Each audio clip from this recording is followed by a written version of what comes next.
इयत्ता 3री ते 10वीचा सुधारित अभ्यासक्रम जाहीर. त्रिभाषा सूत्र समितीचा अहवाल आल्याच्या नंतरच हिंदीच्या सक्तीच्या संदर्भात निर्णय होणार. सध्या मराठी आणि इंग्रजी या दोनच भाषांचा पर्याय. मुंबईमध्ये मनसेची बॅनरबाजी. गुजराती पांड्याचा मुंबई महानगरपालिकेच्या तिजोरीवरती दरोडा अशा आशयाचा बॅनरवरती आशय. ठाकरे सेनेच्या नेत्यांनी घेतली राज्यपालांची भेट. सावली बारच्या संदर्भामधील योगेश कदम यांच्या विरुद्धचे पुरावे अनिल परब यांनी राज्यपालांना सोपवले. कांदिवलीमध्ये योगेश कदम यांच्या आईच्या नावानं सावली डान्स बार असल्याचा परब यांचा आरोप आहे. शिरसाट आणि कोकाटे यांच्यासह मंत्री नितेश राणे, संदीपान भुमरे यांच्याही राजीनाम्याची राज्यपालांकडे मागणी केली. राज्यपालांच्या भेटीनंतर ठाकरे सेनेच्या नेत्यांनी ही प्रतिक्रिया दिली. पुण्याच्या खराडीमधील ड्रग्ज पार्टीच्या प्रकरणी ससून रुग्णालयामध्ये केवलकर यांच्यासोबत 6 जणांची वैद्यकीय तपासणी. प्रांजल केवलकर, श्रीपाद यादव यांनी मद्यप्राशन केल्याची सूत्रांची माहिती. केवलकरांचा वैद्यकीय अहवाल कुटुंब म्हणून मागितला तर पोलिसांनी नकार दिला. अहवाल कोर्टामध्ये सादर करू असं सांगितलं. मग माध्यमांना हा अहवाल कसा काय दिला? रोहिणी खडसे यांचा पोलिसांना सवाल. पतीच्या अटकेनंतर रोहिणी खडसे यांनी मौन सोडलं. कायद्यावरती आणि पोलीस यंत्रणेवरती विश्वास आहे. प्रत्येक गोष्टीला वेळ हेच उत्तर असल्याची रोहिणी खडसे यांची प्रतिक्रिया. वाल्मिक कराडनं आपल्या हत्येची सुपारी दिली होती. त्याला आपले हातपाय तोडताना लाईव्ह बघायचं होतं. शरद पवार यांच्या राष्ट्रवादीचे नेते शिवराज बांगर यांचा खळबळजनक दावा. वाल्मिक कराडच्या सांगण्यावरून बापू अंधारे यांची हत्या. शरद पवार यांच्या राष्ट्रवादीचे नेते शिवराज बांगर यांचं वक्तव्य. तर कराड हा फक्त प्यादा असून खरी शक्ती धनंजय मुंडे यांची होती असंही विधान. रायगडमध्ये माणिकराव कोकाटे यांच्या विरोधामध्ये निदर्शनं. कोकाटेंना कृषी मंत्री पदावरून हटवा. शरद पवार यांच्या राष्ट्रवादीचं जिल्हाधिकारी कार्यालयामध्ये निवेदन. परभणीमध्ये युवक काँग्रेसचं अनोखं आंदोलन. पत्ते खेळत दारूच्या बाटल्या आणि पैसे हातामध्ये घेऊन संजय शिरसाट, मेघना बोर्डीकर, माणिकराव कोकाटे, योगेश कदम आणि गिरीश महाजन यांच्या राजीनाम्याची मागणी करण्यात आली. भंडारा जिल्हा बँकेच्या 21 पैकी 15 जागांच्या निकालाची आज घोषणा. अजित पवार यांची राष्ट्रवादी, भाजप आणि शिंदेच्या शिवसेनेच्या पॅनलनं 11 जागांवरती दणदणीत विजय मिळवला. तर काँग्रेसला केवळ 4 जागांवरती विजय मिळवता आला. धाराशिवमध्ये शिंदेच्या शिवसेनेच्या बैठकीमधील गटबाजी चव्हाट्यावर आली आहे. तानाजी सावंत यांचा फोटो कार्यक्रमामधून गायब. तर जिल्हा प्रमुखांकडून लावलेल्या बॅनरवरून सुद्धा डावलल्यामुळे समर्थक संतापले. स्थानिक निवडणुकांच्या आधी पक्षामध्ये पुन्हा एकदा फूट पडली. ससून डॉक आणि गिरगावमधल्या मच्छीमारांनी राज ठाकरे यांची भेट घेतली. गिरगावमधील स्थानिक कोळी समाजाच्या भूमिपुत्रांच्या पुनर्वसनाच्या संदर्भात ही भेट झाली आहे. यवतमाळमधील नेरच्या MSCB कार्यालयामधील महिला कर्मचाऱ्यांची वसुलीच्या नावावरती धाब्यावरती ओली पार्टी. मालखेडच्या अभियंताचा सुद्धा सहभाग. व्हिडिओ व्हायरल झाल्याच्या नंतर हे प्रकरण उजेडात आलं. नागपूरमध्ये बिअर बारमध्ये 3 व्यक्ती शासकीय फाईल घेऊन बसल्याचा व्हिडिओ व्हायरल झालाय. अधिकाऱ्यांच्या व्हिडिओमुळे प्रशासनाच्या कार्यपद्धतीवरती प्रश्नचिन्ह. वसई विरार शहर महानगरपालिकेचे नवीन आयुक्त मनोज कुमार सूर्यवंशी यांनी औपचारिकरित्या पदभार स्वीकारला. यापूर्वी या पदावरती कार्यरत असलेले अनिल कुमार पवार यांची बदली झाली आहे. स्टँडअप कॉमेडियन कुणाल कामराचा हक्कभंगाच्या नोटिशीला उत्तर. गाण्यामध्ये केवळ कलेचा वापर करत व्यंगात्मक टीकात्मक पद्धतीनं मतं मांडली आहेत, कामराचं म्हणणं आहे. मुंबई विद्यापीठाच्या आणखी विभागांना शैक्षणिक आणि प्रशासकीय स्वायत्तता मिळणार आहे. प्रस्ताव राज्यपालांकडे मंजुरीसाठी पाठवणार. गणेशोत्सव मंडळांसाठी मुंबई महानगरपालिकेचा नवा नियम. मंडपांसाठी फुटपाथ किंवा रस्त्यावरती खड्डा खणला तर 15,000 रुपयांचा दंड. पूर्वी हा दंड 2,000 रुपये होता. नियम मागे घेण्याची मंडळांची मागणी. मुंबईकरांची एसटीला सर्वाधिक पसंती. गणेशोत्सवासाठी 5 दिवसांमध्ये 273 बस आरक्षित करण्यात आल्या. मुंबईमधून यंदा 1,800 जादा गाड्या या कोकणासाठी धावणार आहेत. मड ते वर्सोवा प्रवास करणं आता फक्त 5 मिनिटांमध्ये शक्य होणार आहे. 2,400 कोटींच्या केबल ब्रिजला केंद्राची मंजुरी. उच्च न्यायालयाच्या परवानगीनंतर कामाला सुरुवात होणार असल्याची माहिती. मुंबई सोलापूर वंदे भारत एक्सप्रेस आता 20 प्रवासी डब्यांची. 4 डबे वाढवण्यासाठी रेल्वे बोर्डाची परवानगी. आजपासून 20 प्रवासी डबे असलेली वंदे भारत एक्सप्रेस धावणार. साताऱ्याच्या दहिवडीमध्ये मंत्री जयकुमार गोरे आयोजित बैलगाडा शर्यत. कार्तिक आणि बकासूर ठरले प्रथम क्रमांकाचे मानकरी. सांगलीमधल्या देवाभाऊ केसरी बैलगाडी शर्यतीचा किताब पिंपळवाडीच्या रमेश खोत यांच्या बैलजोडीने पटकावला. मुख्यमंत्री देवेंद्र फडणवीस यांच्या वाढदिवसाच्या निमित्ताने या शर्यतीचं आयोजन करण्यात आलं. रायगडावरती दुर्ग संवर्धन संस्थेला सापडला ऐतिहासिक ठेवा. गडाचं बांधकाम करण्यासाठी वापरला जाणारा चुन्याचा घाना आणि चुन्याचं मिश्रण करण्यासाठी तयार केलेलं एक चाकही आढळलंय. अमरावती शहरामधल्या खड्ड्यांच्या विरोधामध्ये प्रहार संघटना आक्रमक झाली. खड्ड्यामध्ये बेशरमची झाडं लावून बांधकाम विभागाचा निषेध करण्यात आला. बारामतीच्या महात्मा फुले चौकामधल्या आंदोलनाची प्रशासनानं दखल घेतली. महात्मा फुले चौक यासह आवश्यक त्या सर्व ठिकाणी सोयी सुविधा दिल्या जातील, प्रशासनाचं आश्वासन. डंपर आणि दुचाकीच्या अपघाताच्या नंतर नागरिकांनी आंदोलन केलं. नाशिकच्या कळवणमधील आदिवासी एकात्मिक प्रकल्प कार्यालयाच्या समोर आमदार नितीन पवार यांसाठी या आश्रमशाळेमधील प्रश्न, मूलभूत सुविधा, बाह्यस्त्रोत शिक्षकांची भरती यासोबत इतर प्रश्नांवरती शासनाचं लक्ष वेधून घेण्यात आलं. पवनचक्कीच्या ठेकेदारांच्या विरोधामध्ये धाराशिवच्या वाशीमधील शेतकऱ्यांचं जिल्हाधिकाऱ्यांना निवेदन.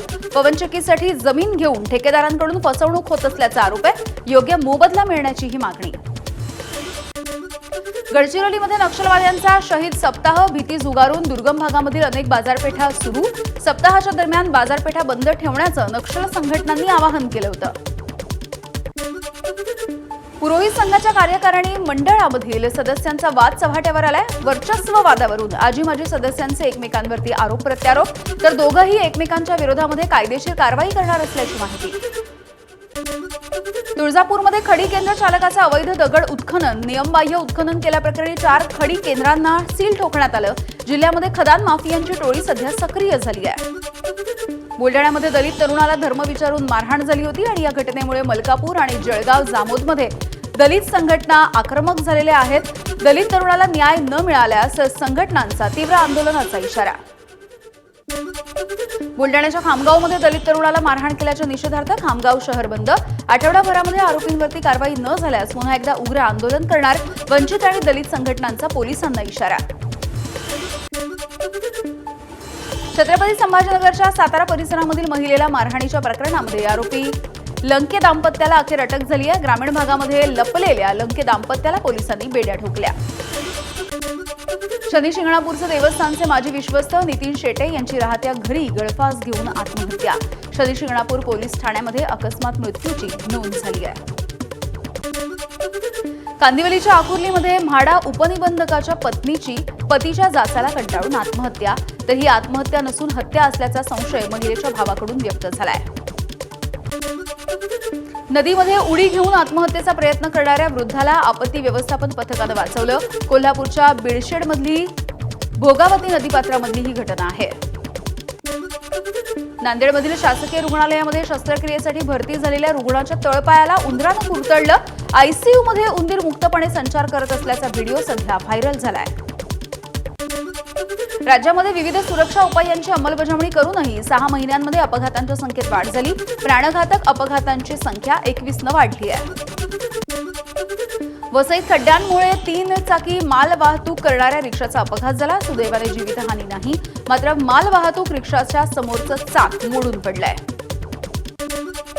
भंडाऱ्याच्या बायपास मार्गावरती ट्रक आणि 2 क्रेन चिखलामध्ये अडकून पडले. 4 दिवसांच्या मुसळधार पावसामुळे रस्त्यांचीही पोलखोल झाली आहे.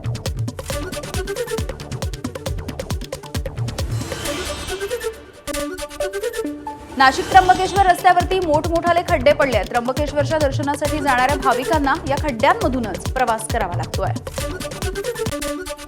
नांदेड ते नरसी या 43 किलोमीटर रस्त्याची दुरावस्था. रस्त्यावरती जागोजागी खड्डे पडलेत. वाहनधारकांना जीव मुठीत धरून इथून प्रवास करावा लागतोय. बीडमधल्या वडवणीमधील हरिश्चंद्र पिंपरी जिल्हा परिषदेच्या शाळेची दुरावस्था. वर्गखोल्या पडण्याची भीती. विद्यार्थ्यांना शाळेबाहेर गिरवावे लागतात शिक्षणाचे धडे. प्रशासनानं लक्ष देण्याची मागणी. भंडाऱ्याच्या बोरी ब्राह्मणी फाट्याजवळ भरधाव ट्रॅक्टरच्या धडकेमध्ये एका विद्यार्थिनीचा मृत्यू झालाय. पोलिसांनी घटनास्थळी धाव घेतली आहे. ट्रॅक्टरसह चालकाला सुद्धा ताब्यात घेतलं. मुंबईच्या साकीनाका पोलिसांची कर्नाटकमधल्या ड्रग्ज फॅक्टरीवरती मोठी कारवाई. 400 कोटी रुपयांचा ड्रग्ज जप्त करत 4 आरोपींना अटक, तर आतापर्यंत 8 जण ताब्यात. अंधेरी पंप हाऊस परिसरामधील 5 बांगलादेशी नागरिकांवरती एमआयडीसी पोलिसांची कारवाई. अवैधरित्या अंधेरीमध्ये राहत असल्याच्या माहितीवरून 5 बांगलादेशींना अटक झाली आहे. जालन्यामधील गांधी चमन परिसरामधल्या क्रीडा प्रबोधिनीमध्ये क्रीडा शिक्षकाकडून 4 विद्यार्थिनींचा विनयभंग, गुन्हा दाखल करत शिक्षकाला अटक झाली. बीडमध्ये 2 तरुणांकडून एका युवकाला धमकावत त्याच्यावरती कोयत्यानं हल्ला, तर तिसऱ्या तरुणाकडून त्याचा व्हिडिओ व्हायरल करण्यात आला. पोलिसांकडून अद्यापही कुठलीही कारवाई नाही. पुण्यातल्या काळेपडळ गावामध्ये या भागामध्ये वाहनांची तोडफोड झाली आहे. अल्पवयीन तरुणांनी तोडफोड केल्याची प्राथमिक माहिती. वाहनांमध्ये 4 चाकी आणि रिक्षाचाही समावेश आहे.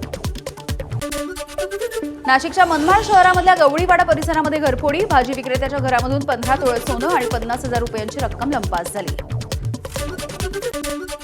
राज्यात सायबर फसवणुकीमध्ये 4 महिन्यामध्ये 882 कोटींचा गंडा, 2,668 गुन्ह्यांची नोंद झाली आहे, तर 289 आरोपींना अटक झाली आहे.